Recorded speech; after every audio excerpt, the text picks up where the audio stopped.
In my last lecture, I have discussed oven drying method and cyanometer method for measuring specific gravity. So for today lecture, I will discuss particle size distribution analysis and some other very important topic. So now start. So particle size distribution analysis. So ऐसे जैसे हम बताए थे class का शुरू में, जो soil देखने में जो होता है वो एक्चुअली फ्लेकी होता है, बट आवर एजम्पशन जो था वो क्या था, स्पेयर था. तो देखो फ्लेकी मतलब लुक लाइक दिस, ऐसा ऐसे होगा, ऐसा ऐसा होगा, but for our assumption we take it as sphere, मतलब स्पेयर. तो स्पेयर का क्या होता है, एक डायमीटर होता है. तो on the basis of diameter क्या हम लोग क्लासिफाइड करेंगे पार्टिकल्स को, सॉइल में जो पार्टिकल्स होता है. So basically size means diameter of particle, मतलब पार्टिकल जो होगा उसका diameter. So first of all ये जो साइज है इसका जो मतलब है वो है डायमीटर.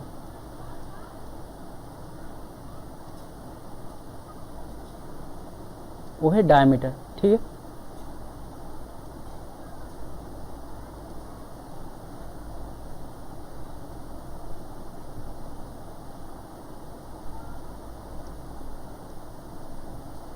Particle size analysis. तो साइज मीन्स क्या हो गया, उसका डायमीटर हो गया. तो सॉइल में consist of gravel, sand, silt and clay. जैसे हम बताए थे, according to their diameter size we can classified soil into different categories. तो उसमें जो है, जैसे ग्रेवल है जिसका साइज थोड़ा ज़्यादा होता है, सैंड है, सिल्ट है एंड क्ले है. इससे अलावा और भी कुछ होता है, जैसे सैंड होता है, जैसे कॉबल होता है, जैसे सिल्ट होता है, ठीक है ना, जैसे बोल्डर होता है, ठीक है ना. तो ग्रेवल एंड सैंड, ये जो ग्रेवल है और सैंड, इसको बोला जाता है कोर्स ग्रेन सॉइल या कोर्स ग्रेन सॉइल का. और एक जो ये है वो कोहेशन लेस होता है. तो हम बताएंगे कोहेशन क्या होता है. और सिल्ट एंड क्लेस वो बहुत फाइन मटेरियल होता है, बहुत छोटा छोटा होता है. तो इसलिए इसको बोला जाता है, सिल्ट एंड क्ले को बोला जाता है जो फाइन ग्रेन सॉइल, ठीक है ना. ये होता है कोहेसिव इन नेचर. तो कोहेशन क्या होता है, देखो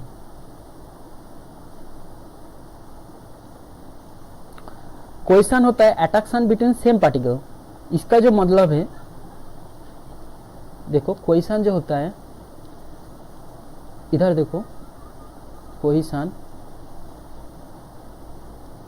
जो होता है वो बेसिकली होता है अट्रैक्शन बिटवीन सेम पार्टिकल,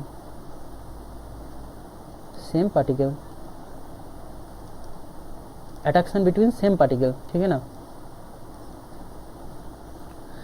तो जैसे हम मेरा फर्स्ट क्लास में हम बताए थे, 75 माइक्रॉन एज स्टैंडर्ड. ये जो 75 माइक्रॉन है, 75 माइक्रॉन है, इसको स्टैंडर्ड मानो. और इससे तुम अप टू 2 माइक्रॉन तक जाओ, जो होता है उसको सिल्ट बोला जाता है. वो क्या हो गया, सिल्ट.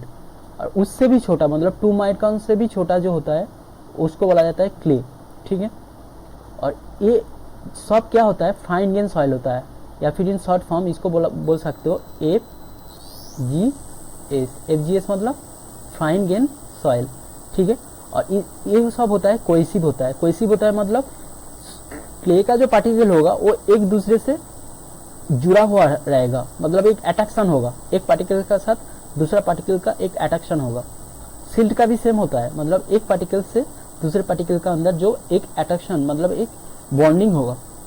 तो और नेक्स्ट क्या है, आप 75 माइक्रॉन से तुम अगर लेफ्ट साइड जाओगे 4.7 मिलीमीटर तक, जो पार्टिकल्स मिलता है, जो पार्टिकल्स का डायमीटर होता है, उसको सैंड बोला जाता है, ठीक है ना. उसको बोला जाता है क्या, सैंड. और 4.75 से 80 मिलीमीटर तक जाओ, ठीक है ना। 4.75 से 80 मिलीमीटर तक जाओ, जो आता है उसको बोला जाता है ग्रेवल, ठीक है। और 80 मिलीमीटर टू 300 मिलीमीटर, 300 मिलीमीटर तो इसको बोला जाता है कॉबल। और greater than 300 millimetre, greater than 300 millimetre इसको बोला जाता है बोल्डर, ठीक है ना, इसको बोला जाता है बोल्डर। तो ये सब होता है, all are questionless and they are also called coarse grained soil. In short form we can say it as CGS, CGS, ठीक है ना। Okay, so now very important point to be noted, if soil has fineness of 30% then it means 30% particles by weight are fine grained soil. FGS मतलब fine grained soil, जैसे silt and clay. That's mean 30% particles are finer than 75 micron. Okay, इसका मतलब क्या है, finance अगर 30% होगा मतलब वो जो है 30% जो होगा वो फाइनर देन 75 माइक्रॉन। मतलब 75 माइक्रॉन का एक सीब लो, जो सीब एनालिसिस होता है लेबोरेटरी में होता है, ठीक है ना, लैब में है, जब क्लास ओपन होगा हम दिखा देंगे। वो 75 माइक्रॉन का सीप का ऊपर तुम सॉइल को रखो और उसको तुम सेकिंग करो, तो फिर क्या होगा, जो फाइन मटेरियल्स होगा वो नीचे गिर जाएगा।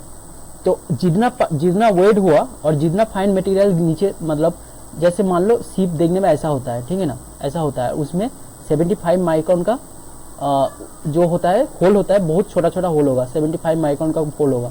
तो इसमें सॉइल डालो और इसको सीविंग करो, फिर जितना वेट का नीचे गिरेगा और जितना वेट तुम डाले हो तो उससे तुमको परसेंटेज मिल जाएगा, कितना परसेंटेज का नीचे आया, तो वो हो जाएगा उसका फाइनेस, ठीक है ना। Percentage of different size of particles present in given dry sample of soil is found using particle size analysis which is generally carried out in two stage. तो first sieve analysis for coarse grain soil, जैसे देखो हमारे हाथ में क्या है, एक fine grain soil है और एक कोर्स ग्रेन सॉइल है, ठीक है ना। तो कोर्स ग्रेन सॉइल के लिए एनालिसिस जो होगा उसको बोला जाता है सीव एनालिसिस, ठीक है ना। और फॉर फाइन ग्रेन सॉइल जो होगा उसको बोला जाता है सेडिमेंटेशन एनालिसिस, ठीक है ना। तो डिफरेंट मतलब सॉइल का diameter according to their different diameter we have to follow different type of analysis for that. Like coarse grain soil के लिए सीव एनालिसिस होगा एंड फाइन ग्रेन सॉइल के लिए सेडिमेंटेशन एनालिसिस होगा। So now coming to particle size analysis, जैसे हम बताए थे फाइन ग्रेन एनालिसिस, इसका जो फॉलो किया जाता है वो सेडिमेंटेशन एनालिसिस होता है। तो इसमें भी दो प्रोसेस है, एक पिपेट मेथड है और एक हाइड्रोमीटर मेथड है, ठीक है, याद रखना ये सब चीज़। और सेकंड है कोर्स ग्रेन एनालिसिस और सीव एनालिसिस, इसका भी इसका भी मतलब बहुत सारा मेथड है, जैसे कोर्स और ग्रेवल सीविंग होता है, ठीक है, और फाइन और सैंड सीविंग होता है, और इसका भी दो है, एक ड्राई सीविंग होता है और एक होता है वेट सीविंग होता है, ठीक है। I think up to that you all clear. So coming to next slide, देखो sieve analysis.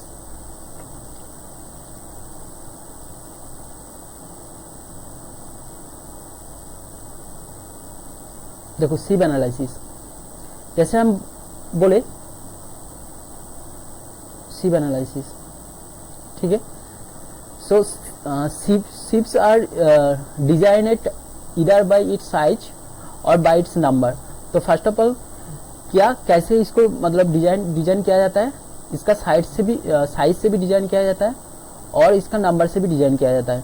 According to IS 460/1962, ये जो IS है, ये जो इंडियन स्टैंडर्ड कोड है, ये इसको याद रखना। The sieves should be designated by its square opening. Okay, square opening भी होता है, ठीक है। Sieve number represent number of square opening per inch, that's mean 2.54 centimetre of length. Sieve number 6 means there are 6 square opening of equal size in 1 inch of length of सीव।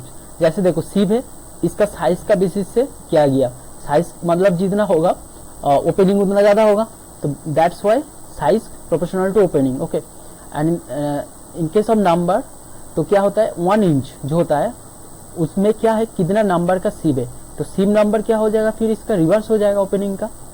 Clear ना। So next slide देखो, coarse sieving. जैसे हम बोले what about coarse sieving, देखो for fine grain soil we have to follow sedimentation process. In sedimentation process there are basically two methods used, one method pipette method and another method hydrometer method.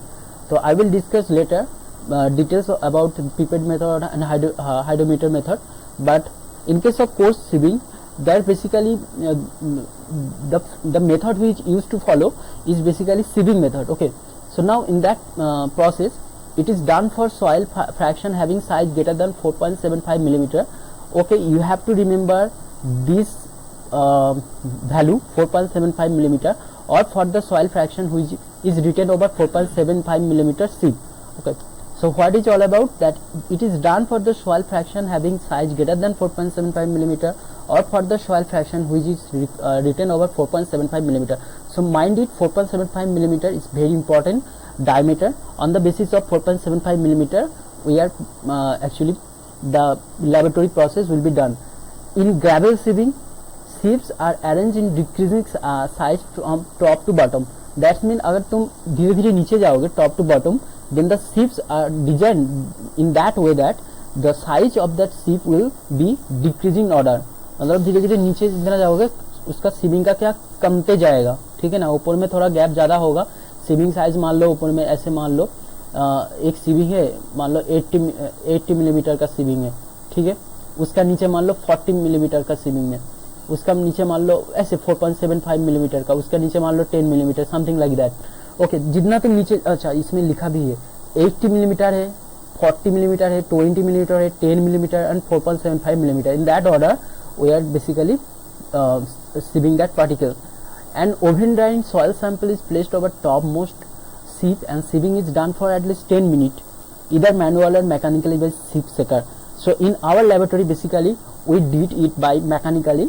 जब college खुलेगी तुम लोग को वो perform किया, तुम लोग खुद ही परफॉर्म करोगे, ठीक है ना। तो मैकेनिकली जो होता है मतलब एक मोटर होता है, उसमें मशीन होता है, वो सेक करता है, वो उसको क्या करता है, वो उसको सेकिंग करता है, वो वाइब्रेट करता है। तो जब वाइब्रेट करोगे क्या होगा, ऊपर में जो तुम सॉइल डालोगे वो धीरे धीरे सीविंग होने लगेगा। और मैनुअली थोड़ा उसमें मेहनत लगता है, मैनुअली करोगे तो बेसिकली मैकेनिकली होता है। हर इंजीनियरिंग कॉलेज में बेसिकली मैकेनिकली फॉलो किया जाता है। तो weight of soil retained over each sieve is noted after sieving which is further used to find percentage finer corresponding to given size of particles. So I think up to that you all clear.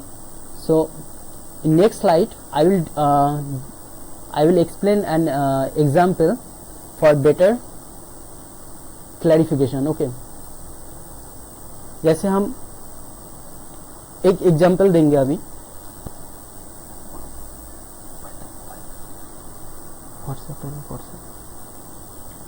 सो देखो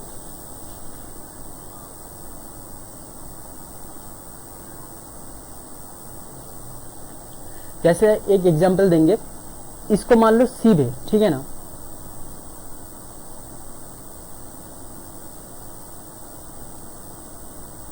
ठीक है,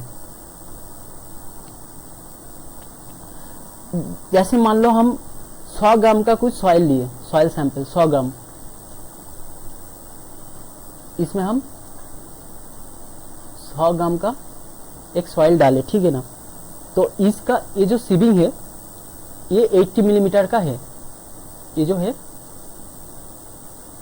ये इसका size है 80 millimetre, ठीक है। इसका size 80 millimetre है। तो मान लो इसमें क्या हुआ, 5 ग्राम जो है इसमें ऊपर में रिटर्न हो गया, इसमें मान लो 5 ग्राम रिटर्न हो गया, इसका ऊपर रिटर्न हो गया, ये नीचे नहीं आया, 5 ग्राम रिटर्न हो गया। तो कितना नीचे आएगा, फिर 95 आ जाएगा नीचे। तो 95 ग्राम और नीचे आ गया, मतलब 5 ग्राम का जो है वो 80 मिलीमीटर से बड़ा है। 80 मिलीमीटर का जो देखने में ऐसा होता है सीविंग, इतना छोटा छोटा गैप होता है, इतना छोटा छोटा गैप होता है, इतना छोटा छोटा गैप होता है, ठीक है ना। ऐसे सीविंग होता है।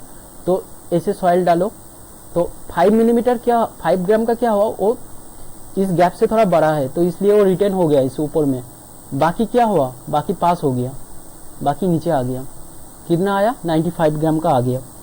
फिर नीचे हम प्रोवाइड किए 40 मिलीमीटर का एक सीविंग, ठीक है।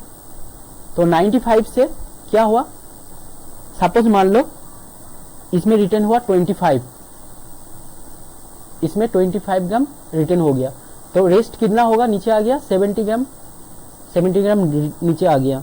तो उसका नीचे हम 20 मिलीमीटर का एक सीप रखे हैं, ठीक है। इसमें मान लो 30 ग्राम ऊपर में रिटर्न हुआ, मान लो 30 ग्राम रिटर्न हुआ, तो कितना नीचे आएगा, फिर 40 ग्राम नीचे आ जाएगा, ठीक है। और इसमें हम प्रोवाइड किए हैं 10 मिलीमीटर का एक सीप, 10 मिलीमीटर, तो इसमें मान लो कितना रिटर्न हुआ, 35 रिटर्न हुआ, ठीक है, 35 ग्राम रिटर्न हुआ, ठीक है। तो कितना फिर पास हो गया, 5 ग्राम पास हो गया। एंड सबका शेष एंड में एट द बॉटम 4.75 सीप वी प्लेस्ड, 4.75 मिलीमीटर सीप। तो इस पे जो हुआ 5 ग्राम रिटर्न हो गया, तो नीचे कितना जाएगा, फिर 0 हो गया। तो ये प्रॉब्लम है, पूछेगा इस प्रॉब्लम में जो परसेंटेज ऑफ फाइनर, कितना इसका फाइनेस है वो निकालो, ठीक है ना। जैसे पूछेगा अगर in case my question is that you have to find percentage finer than 40 millimetre, so you have to find percentage finer than 40 millimetre. या फिर ये भी पूछ सकता है percentage finer than 10 millimetre, percentage finer than 10 millimetre, ठीक है ना। तो हम इसको एक्सप्लेन करेंगे, आराम से ध्यान से सुनो। हम एक बार फिर बोल देते, हम 100 ग्राम का एक सॉइल सैंपल लिए, उसका ऊपर 1 2 3 4 5 सीप है, 180 मिलीमीटर है, 40 मिलीमीटर का है, 20 मिलीमीटर का है, 10 मिलीमीटर का है, 4.75 मिलीमीटर का है। नाउ व्हाट हैपनिंग एक्चुअली, हम उसको पूरा देखा है जो कितना कितना ग्राम का सॉइल एक्चुअली में रिटर्न हुआ, ठीक है ना। देखो यहाँ पे हम देखा है 5 ग्राम का रिटर्न हो गया, तो पास हो गया 95 ग्राम, 25 ग्राम का रिटर्न हो गया, 75 ग्राम पास हो गया, 30 40 35 5 and at the end 5 gram return हो गया, so nothing will be pass, so at the end 0, मतलब अप टू 4.75 मिलीमीटर तक सब रिटर्न हो गया, पासिंग किया हुआ, मतलब 4.75 मिलीमीटर से मिलीमीटर साइज से भी कम पार्टिकल मेरा हाथ में नहीं है, इसका कारण ना इसका ऊपर रिटर्न हो गया। तो इसको कैसे एनालाइज करोगे, देखो एक चार्ट बहुत इंपॉर्टेंट है, बहुत इंपॉर्टेंट क्वेश्चन है। एक एग्जाम होता है, IES एग्जाम होता है for civil engineering, very important exam, Indian civil engineering service. इस एग्जाम पे बहुत बार पूछता है, बहुत बार, बहुत प्रीवियस ईयर में पूछा गया, बहुत इंपॉर्टेंट क्वेश्चन है, और गेट के लिए भी इंपॉर्टेंट है ये क्वेश्चन। तो इसको हम एक्सप्लेन करेंगे। देखो 80 मिलीमीटर जो सीप था उसमें कितना परसेंट रिटर्न हुआ था, 5, कितना ग्राम रिटर्न हुआ था, 5, इसमें देखोगे तो समझ जाओगे, 5 रिटर्न हुआ था, ये जो ऊपर में 5 है, ये रिटर्न हुआ था, ये रिटर्न हुआ था। तो परसेंटेज रिटर्न तब क्या हो जाएगा, 100 ग्राम का लिए थे हम, तो 5/100 फॉर परसेंटेज इंटू 100 कितना हो गया, 5% हो गया। तो क्यूमुलेटिव रिटर्न कितना हो गया, 5, एंड परसेंटेज फाइनल ये क्या होगा, 100 - 5, यही होगा ना, equal to 95%। Clear. So 40 millimetre में देखो, 40 मिलीमीटर में कितना रिटर्न हुआ था, 25 रिटर्न हुआ था, देखो यहाँ पे 25 रिटर्न हुआ था, ठीक है। तो 40 मिलीमीटर में 25 रिटर्न हुआ था, 25 रिटर्न हुआ था, तो कितना वेट हुआ था फिर 25/100 इंटू 100, दैट्स मीन 25%। तो क्यूमुलेटिव मतलब ऊपर में 5% था, उसका साथ 25% ऐड होगा, तो 5 प्लस 25% कितना हो गया, 30% रिटर्न हो गया। तो ये क्या होगा, 100 माइनस 30 मतलब 100 माइनस 30 मतलब 70%। ओके, नाउ 20 मीटर में देखो, 20 मीटर में क्या है, 20 मीटर में कितना रिटर्न हुआ था, 30 रिटर्न हुआ था। देख लो 20 मीटर में 30 रिटर्न हुआ था, ये 30, और 10 मिलीमीटर में 35 रिटर्न हुआ था, ठीक है। और 4.75 में 5 ग्राम रिटर्न हुआ था, ये हम पहले लिख लेते हैं, ठीक है। तो इसमें था 35 और इनमें था 5, ठीक है ना। तो फिर इसको कैलकुलेट करोगे तो कितना आएगा, 30% आएगा, जैसे हम बोले। तो ऊपर में भी 30% आया था, ठीक है ना। तो 30 प्लस 30 क्या हो जाएगा, क्यूमुलेटिव करोगे तो 60% हो जाएगा। तो 100 से 60 माइनस करोगे तो कितना होगा, 40% हो जाएगा, ठीक है ना। 35 मतलब सेम प्रोसेस, ये भी 35% हो जाएगा। 35% प्लस 60 क्या होगा, 95% हो जाएगा। और 95% माइनस 100 मतलब इसमें जो होगा 5% हो जाएगा। और इसमें क्या था, 5 था, 5 मतलब 5% हो गया। तो एक फिर हो गया 100%, और नीचे क्या हो गया, 0। 100 से 100 माइनस करोगे, 100 माइनस 100 तो 0 ही मिलेगा। तो ये हो गया एनालिसिस। तो अभी इसको परसेंटेज फाइनर देन 40 मिलीमीटर ये कैसे फाइंड आउट करोगे। देखो 40 मिलीमीटर मतलब कहाँ है, यहाँ पे है, यहाँ पे 40 मिलीमीटर है, ठीक है। यहाँ पे कितना फाइनेस का पार्टिकल मिला, 70% का। तो आंसर होगा, आंसर जो होगा percentage finer than 40 millimetre equal to 70%, इतना परसेंटेज हुआ। और एक क्वेश्चन पूछा था परसेंटेज फाइनर देन 10 मिलीमीटर पूछा था, 10 मिलीमीटर। देखो 10 मिलीमीटर में कितना आया, 5% आया। तो इसका आंसर हो जाएगा 5%। सो for today class I think you all clear about that topic, ठीक है ना। फिर एक बार रिवाइज कर लेना और मेरा वीडियो 2 बार देख लेना। In case for any doubt you can call me. So for today class up to that, from next class I will continue. Thank you.